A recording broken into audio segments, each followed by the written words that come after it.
अस्तन को कंग।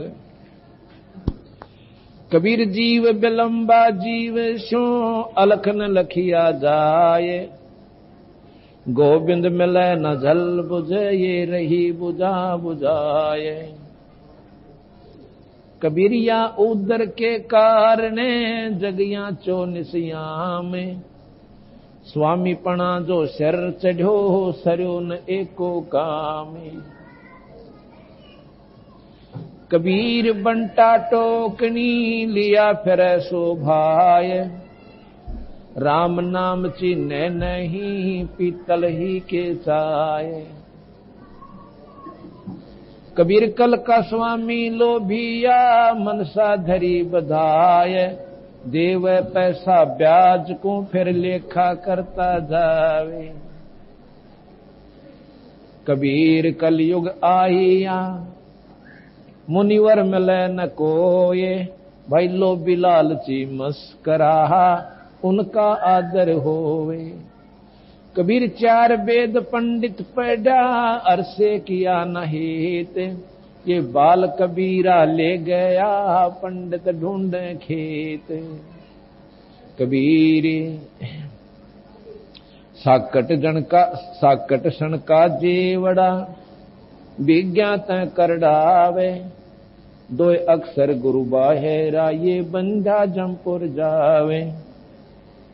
कबीर साकट तैं सुकर भला सोचा राखे गांव, बूढ़ा सा कुट बापड़ा बैठ सुवर्णी नावे। कबीर साकट ब्राह्मण जिन मेले बैसणो मिलो चंडाल, अंक माल दे बैठिए मानो मिले गोपाल। कबीर पाड़ोसी से रूसना तिल तिल सुख की आन, पंडित हुए शराबी और पानी पीवे छान।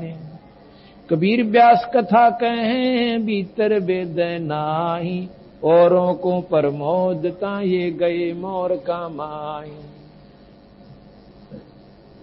कबीर चतुराई सुव पड़ी सोए पिंजर माही, फिर प्रमोद आन को अपन समझ नाही।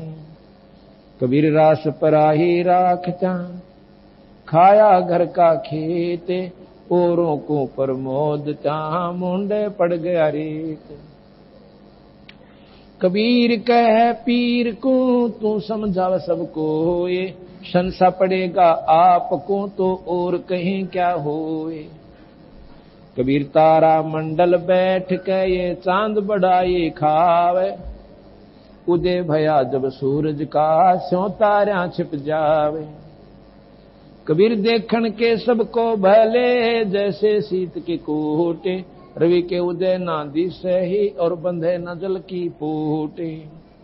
कबीर सुनत सुनावत दिन गए उलझ न सुलझा मन, कह कबीर चेत्या नहीं अजहूं पहला दिन।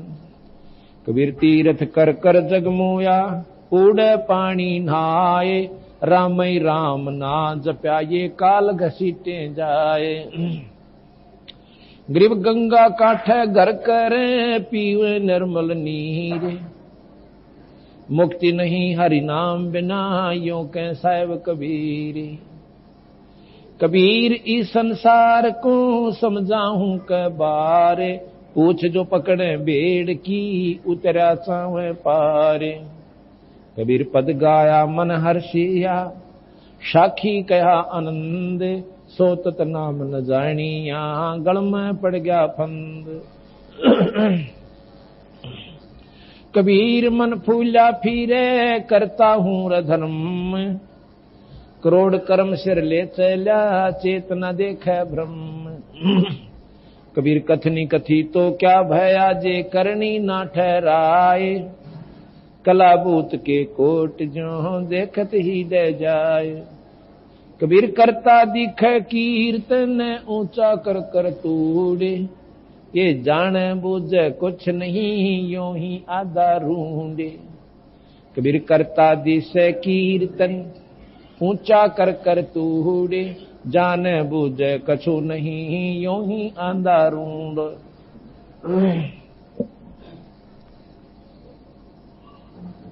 इस चाणक्य के अंग में बंदी छोड़ कबीर साहब ने बताया भाई कि जो विद्वान लोग होते हैं, पंडित, पंडित कोई जाति नहीं है।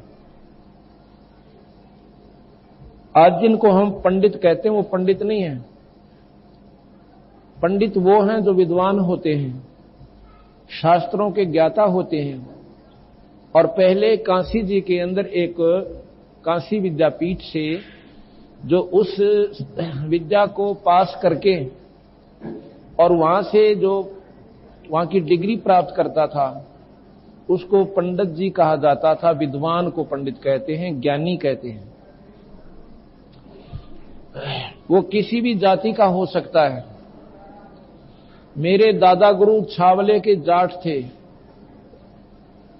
वो विद्या काशी पीठ में पढ़कर और 4 विषय के आचार्य बन गए थे। आज उनको पंडित चिदानंद जी के नाम से जाना जाता है और गोपालपुर में उनका आश्रम बना हुआ है। मेरे स्वयं गुरुदेव इस नकली फीत के अनुसार ब्राह्मण थे। वो कभी पंडित नहीं कहते थे अपने आप को, क्योंकि वो कहते थे मैं संत हूं, मैं विद्वान नहीं हूं। और गुरुदेव उनके पंडित थे, वो जाट होते हुए पंडित कहलाते थे और वो ब्राह्मण होते हुए पंडित नहीं कहलाते, संत राम देवानंद जी महाराज कहलाते थे।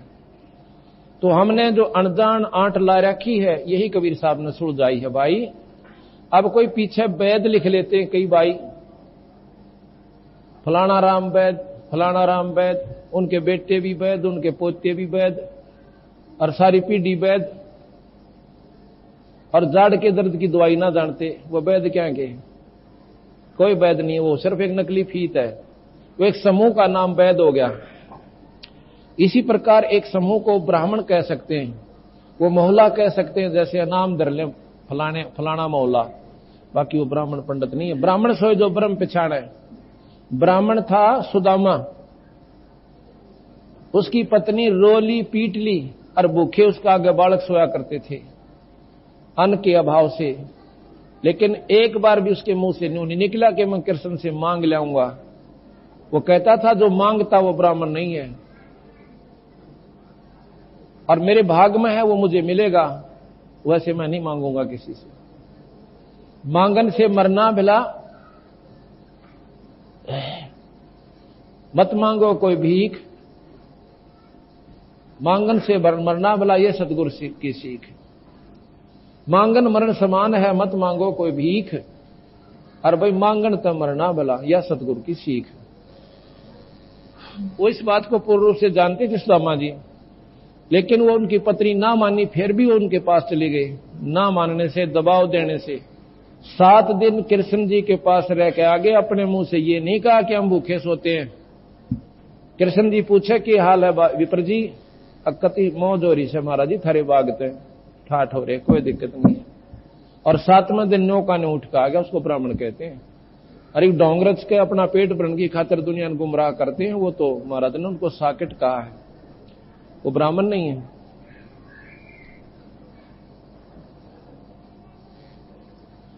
फिर क्या बताया कि चतुराई सुअ पड़ी ओहे पिंजर माही, और फिर प्रमोद आन को पर आप समझे नहीं। एक समय की बात है, एक तोते को पिंजरे में बंद कर रखा था, पिंजरे में, और उसको बेचने के लिए कोई जा रहा था। एक संत ने दया आ गई कि ये बेचारा पक्षी, इसकी उम्र भी बहुत होती है तोते की, और सारी उम्र इस पिंजरे में बंद रहेगा, ये जंगल में घूमने वाला प्राणी। और देख अपने लालचवश 2 दाने घेरे होंगे इस पारदी ने, और उनको खाने के लिए जाल में फंस गया लोभ में, और सारी उम्र का दुख मोल ले लिया।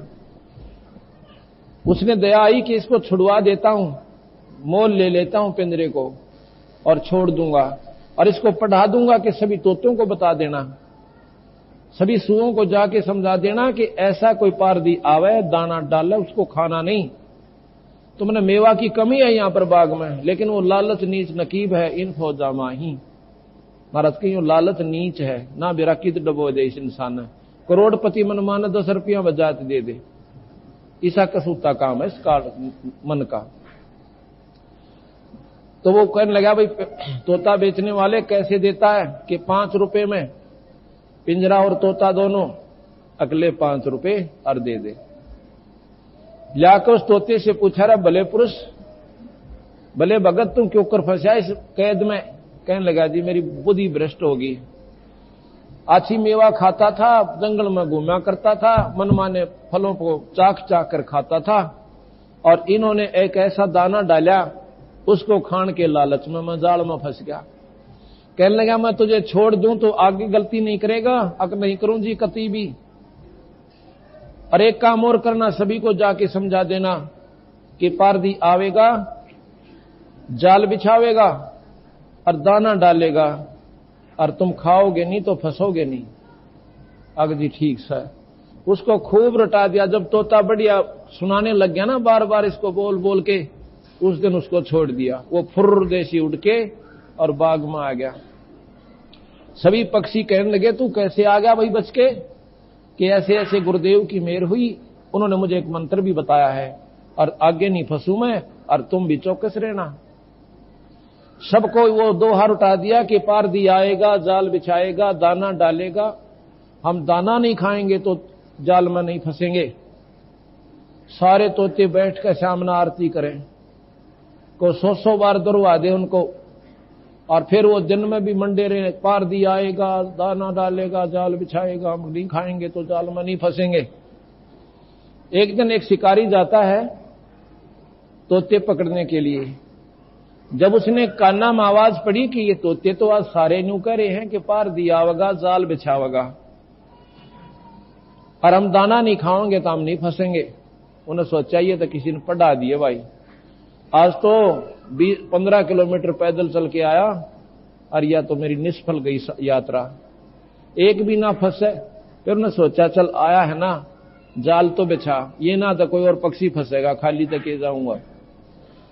उसने जाल बिछा दिया दाने डालकर।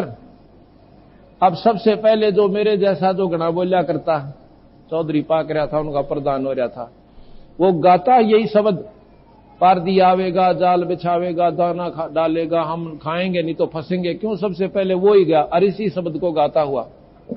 उसकी देखा देखी वो पीछे क्यों रहे थे, वो उस पे गेल वो पहुंच गए। सारे के सारे साथी सब कह रहे हैं कि पारदी आएगा, दाना डालेगा, जाल बिछाएगा, हम खाएंगे नहीं तो फंसेंगे क्यों। शिकारी ने सोचा तो बोली बूझ रट रट रहे हैं, इनका पल्ला कुछ नहीं। उन्हें डोरी खींची, सारे जाल कम है, और गेर का कंधे पर चाल पड़ा। अब उसके अंदर पड़े पड़े भी यही शब्द गा रहे हैं वो, पारदी आवेगा, जाल बिछावेगा, दाना डालेगा, हम खाएंगे नहीं तो हम फंसेंगे नहीं। मूर्खन को पूछने वाला हो कि कैद में फंसे पड़े और गीत वो गाने लग रहे। इसलिए कहते हैं कि चतुराई सुआ पड़ी और ओ भी पिंजर माही, औरों को प्रमोदता पर आप समझे नहीं। तो इस प्रकार जैसे एक कथा थी, एक समय एक विद्वान किसी दिन किसी कार्यवश शहर में जाना पड़ गया गांव से, और 2 किलोमीटर स्टेशन पड़ता था, 2-3 मील पे।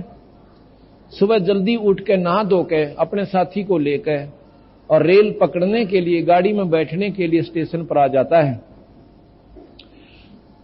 ऐसे समय पर पहुंचे कि गाड़ी की टिकट ही ले पाए थे, गाड़ी आ गई, गाड़ी में चढ़ गए। गाड़ी का डिब्बा खचाखच भरा हुआ था। तो उसने कहा, जब गाड़ी चल पड़ी, जो बैठे हुए यात्री थे उनसे कहा कि जरा मुझे बैठने का जगह दे दो।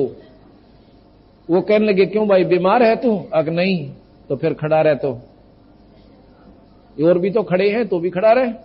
अब ऐसी बात नहीं है, मैं रोजाना पाठ करता हूं रामायण का, आज मुझे जल्दी आना पड़ गया, इस करके मैं पाठ नहीं करने पाया। मैं चाहता हूं कि यहां बैठकर 2 मिनट पाठ कर लूं, एक 20 मिनट का पाठ है, कृपा कर दो। अगले भाई फिर तो बैठ जा, हम भी सुनेंगे। आओ जी महात्मा जी बैठो। वो महापुरुष बैठ जाते हैं, उनके नीचे श्रद्धा से चद्दर बिछा दी एक भक्त ने। क्यों? श्रद्धालु लोग बहुत होते हैं। तो बैठ जाता है मेरे जैसा वो, और बैठ के फिर कथा सुनाता है।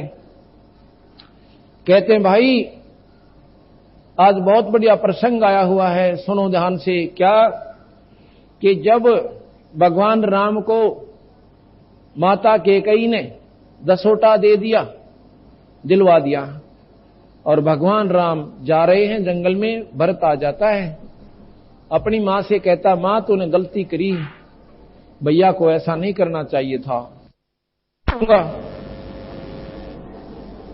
जाकर के भगवान राम के पास चरणों में गिर जाता भरत, कहता भैया मां की गलती को माफ कर दो, अनजान थी वह तो। और वो नो कह रही है मेरी तो बुद्धि भ्रष्ट होगी भाई भरत, बेशक अपने भाई ने वापस लिया, मेरे से गलती होगी। कहने लगा भैया वापस तो मैं नहीं जा सकता क्योंकि ये पिता के वचन है। ठीक है मुझे मालूम है मां का खोट नहीं है, ये मेरे कर्मों का दंड है वीरा, इसमें किसी का दोष नहीं है, और मैं वापस नहीं जाऊं भरत, एक बार कहे चाहे 100 बार कहे। तो कहने लगा एक कृपा कर दो, अपनी खड़ाऊं दे दो, खड़ाऊं ले जा, इनको राजगद्दी पर रख कर इनका हुक्म मान के और मैं राज किया करूंगा, जब आप वापस आ जाओगे आपका राज सौंप दूंगा। तो ऐसे भरत ने आकर के ऐसा ही राज किया। और भैया जब वापस आ गए ना भगवान राम, आते ही राज दे दिया। भाई हो तो ऐसा हो, ऐसा कह के उसने अपनी कथा समापन कर दी। सभी ने कहा वाह जी वाह, वाह जी महात्मा जी, आपने तो कमाल कर दिया महापुरुषो, ओहो भाई क्या बात कही, कथा के आज तो आनंद आ गया। एक भक्त ने प्रार्थना करी कि महापुरुषो आज हमारे घर चलो, यही रास्ते में आता है वहीं उतर लो। कहने लगा नहीं आज नहीं जा सकता। ना जी चलो, आज तो जरूर चलना पड़ेगा। नहीं आज नहीं जाऊंगा मैं, आज मुझे जरूरी काम है।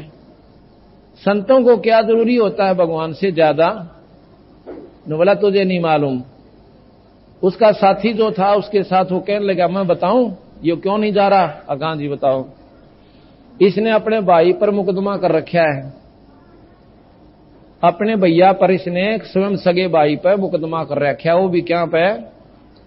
एक कुरडी के खड्डे पे जो सारा 20 गज जगह कोना, और मैं इसका गवाह हूं।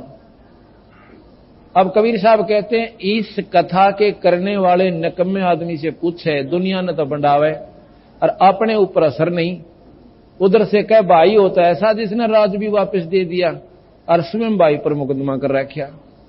इनके लिए बंदी छोड़ कहते हैं कि व्यास कथा कहें और भीतर वेद नाही, ये व्यास जी द्वारा लिखी गई कथाओं को कहते हैं पढ़ते हैं और भाई अंदर जान नहीं देते, उस पर अमल करते नहीं, तो स्वयं भी नरक में और औरों पर असर हो क्या उसका। यहां कहा कि रास पराई राखता खाया घर का खेत, भाई औरों को प्रमोदता फिर मुंडा पड़ गया रेत। तारा मंडल बैठकर ये चांद बड़ाई खा, उदय भया जब सूरज का वही सो तारा छिप जा।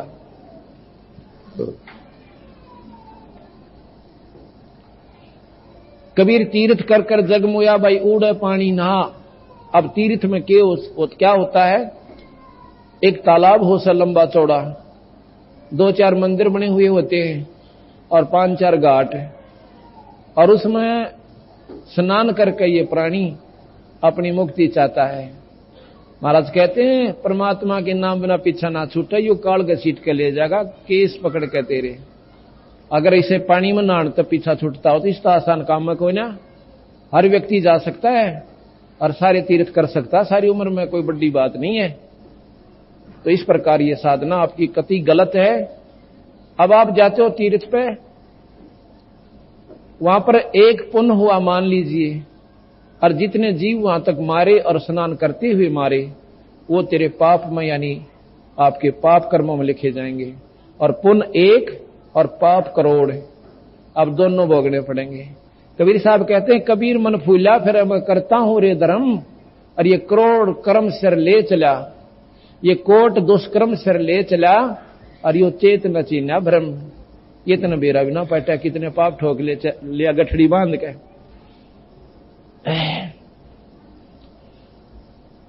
कबीर तीरथ कर कर जगमोया, उड़े पानी नहाए, राम राम ना जप्या काल घसीट जाए।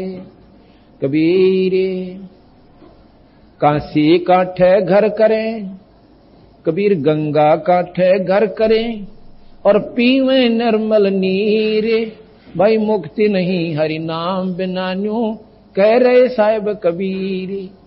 नाम के बिना जीव छुटकारा नहीं है, चाहे गंगा के किनारा मकान बना कर रह लो। गंगा का कार्य है, पवित्र जल है, सभी से उत्तम जल है इस वर्ल्ड का, इस संसार में सबसे निर्मल और स्वच्छ जल है। लेकिन जल जल का ही कार्य करेगा, ना कि मुक्ति का।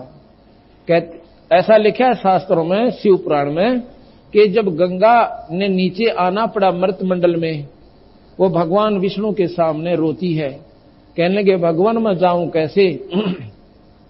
उसमें पापी लोग नहाया करेंगे मेरे में और मैं पापनी हो जाएंगी।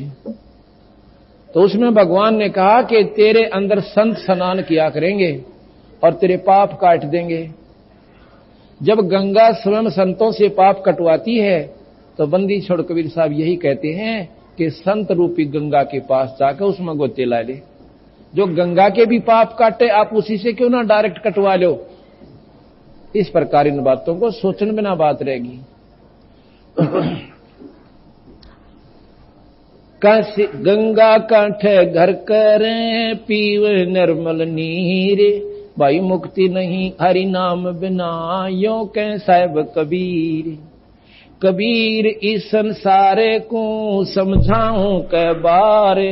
ये पूछ पकड़ रे भेड़ की और उतरा चावे पारे। ओए होए, अच्छी तेज दरिया बह रही है और किसी ने पूछ लिया कि मैंने दरिया से पार जाना है, और अनजान ने, जिसने स्वयं नहीं ज्ञान था कि कैसे पार होता है, एक भेड़ की पूंछड़ पकड़ा दी कि इसको ऐसे नदी में डाल देना और तुझे परले पार निकाल देगी।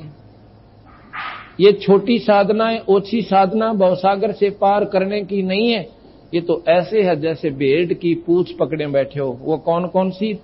तीर्थ और व्रत करना, केवल पाठ शास्त्र का करते रहना और पूर्ण परमात्मा सतपुरुष कबीर साहब का जाप ना करना। ये पेट भेड़ की पूंछ बताई। ये कनागत, श्राद्ध, रोजे, ये सब आपको यहीं उलझा कर रखने योग्य हैं कि कब के हैं। भगवान कृष्ण ने गीता में यही कहा है कि जो शास्त्र विहीन जो साधना करते हैं वो नरक में जाते हैं सीधे। उसमें ओम मंत्र का महत्व बता रखा है भगवान कृष्ण ने कि ओम जाप कीजिए और बाकी शास्त्र विहीन कोई भी कार्य मत कीजिए। कर्मकांड से जीव यही चक्कर काटता रहेगा।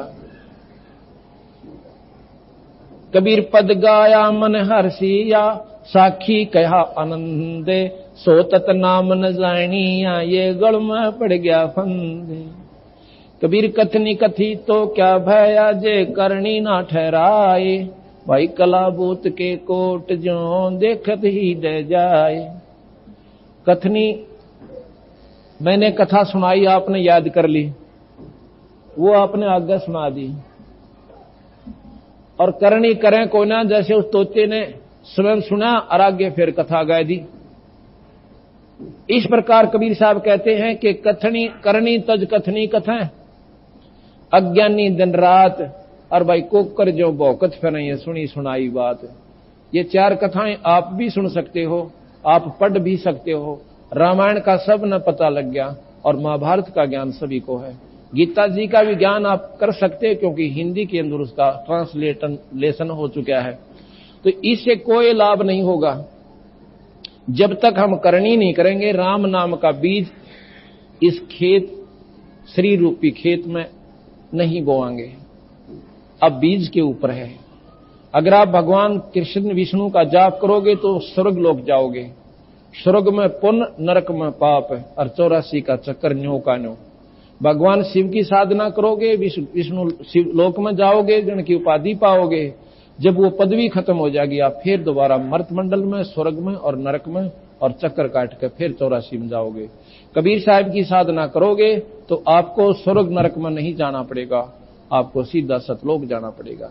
वहां जाने के बाद जीव का फिर दोबारा मरण नहीं होता। वहां हमारे परिवार होगा, वहां सारी मौज होगी, वो स्थायी परिवार होगा। ये अस्थायी और टेम्परेरी रिलीफ हमारे को यहां मिला हुआ है। अब आगे कहा कि कर्ता दिशा कीर्तन ऊंचा कर तूड़, जैसे आपने देखा होगा। अब जैसे महाराज ने कहा कि कर्ता दिशा कीर्तन, कीर्तन कैसे करते हैं, जैसे माता का जागरण देखा हमने कई बार। कहते हैं सारी रात ढोलकी लेकर और मंडे रहते हैं, सारे बोलो जय माता दी, पिछले बोलो जय माता दी, अगले भी बोलो जय माता दी। हमने नहीं सुना जय माता दी, वो गला पाड़ लिया और वो इन्हों का हमने बिना सुना जय माता दी। चलो कोई बात नहीं, पर इससे लाभ नहीं है। अब ये बात आपको खटकेगी, अग्नियों के ऊपर कह दिया महाराज जी ने कि माता की जागरण से लाभ नहीं है। ये तो माई का आपने महिमा सुनी सारी रात, तू शेरा वाली है, तू लट्टा वाली है, तू यूं कर देती है, तू ऐसे कर देती है। जैसे आप बिजली की महिमा गाओ, क्योंकि बिजली के गुणों का आपको ज्ञान है। तू पंखा चलाती है, तू कूलर चलाती है, तो पानी की बर्फ बना देती है, तो जो है यहीं पर शिमला बना देती है, सानी का हमारा कुटी कर देती है, सानी काट देती है, पशुओं का चारा काटती है, दूध बिलोती है और आटा पीस देती है, और फैक्ट्री चला देती है। तो बहुत ही सुखदाई है, इसके गीत बना लो, फिर कहने लग जाओ जय बिजली दी, पिछले बोलो जय बिजली दी, अगले बोलो जय बिजली दी, पर वो कोई लाभ नहीं आपको। कब होगा लाभ? जब उसका कनेक्शन ले लोगे। सारा कुंभ आरती करें जाइयो बिजली की, घर बैठकर कनेक्शन मत लेना, जे आपके घर में एक आने का लाभ बोले गारंटी देते हैं। पर यह बिना समझ के लोगों ने, क्यों वो मीठे सुरीले शब्द, अरे एक लाल ने बोतल की घूंट दारू की, सारी रात बांटे जा और गेला हम ना डलाएं जा बैठे बैठे, इससे कोई लाभ नहीं होगा। वो तो पद गाया मन हर्षिया, उनकी मीठी सुरीली बात से आप प्रभावित होगे, ये कान का रस है। पद गाया मन हर्षिया और साखी का आनंद, और तत्व भेद ना जान, तत्व नाम ना जानिया, फिर गल में पड़ गया फंद। कनेक्शन कैसे मिले? मान ले आपने माता का ही जाप लाभ लेना है, ये तीन लोक की सुप्रीम पावर है, ब्रह्मा विष्णु महेश से भी शक्तिशाली है। ब्रह्मा विष्णु महेश की 4 भुजा है, इसकी 8 भुजा, ये तीनों की मां है। अगर आप इसका भी जाप करना चाहते हो तो उनके नुमाइंदे संत से मिलो, जिन्होंने नाम की साधना करके माई का वो प्रत्यक्ष दर्शन कर रखे हैं, और फिर उसी विधि से आप रहो। उसकी जय बोलने तक काम नहीं चलेगा, और फिर वो माता के लाभ देगी। जन्म मरण माई नहीं मिटा सकती। शक्ति पुराण मेरे पास है, माता का पुराण, आप इसको पढ़ कर देखिए, इसका जीवन चरित्र है, ये माता का असली शास्त्र है। ये जन्म मरण नहीं मिटा सकती आपका, और जन्म मरण मिटे बिना यू कोट छूटे ना, यू जन्म और मरण का कोट। जन्म तन भरमत हो गए, कुछ ना हाथ लगा रे, तो कुकर सुकर खरबा बोरे कौआ हंस बगारे। बंदी छोड़ के मैं दोनों दुख मेटूं तेरे, या माता से भी ज्यादा लाभ दूं, और फिर तेरे को सतलोक ले जाऊं, जन्म मरण मिटाऊं। तो हम ऐसी सुप्रीम पावर से क्यों नहीं मिलते? प्रधानमंत्री से मेल होने के बाद हमारे सारे दुख दूर हो जाएंगे, फिर भी एक रह जाएगा। जैसे परब्रह्म हमारे को बहुत सुख दे सकता है, लेकिन पूर्ण ब्रह्म हमारे को पूर्ण सुख दे सकता है। जैसे राष्ट्रपति के पास पावर है, वो फांसी की सजा को माफ कर सकते हैं, और बिना बूझे कर सकते हैं, हजारों की कर सकते हैं, उनको कोई न्यू नहीं कह सकता इन्होंने गलत कर दिया। कोई उनके पास ऊपर मुकदमा नहीं है, उनके ऊपर कोई अपील नहीं है। इसी प्रकार पूर्ण परमात्मा सत्पुरुष अनंत कोट ब्रह्मांड के भगवान की साधना करने वाले प्राणी को वो सर्व सुख देकर और सतलोक भी ले जाएंगे।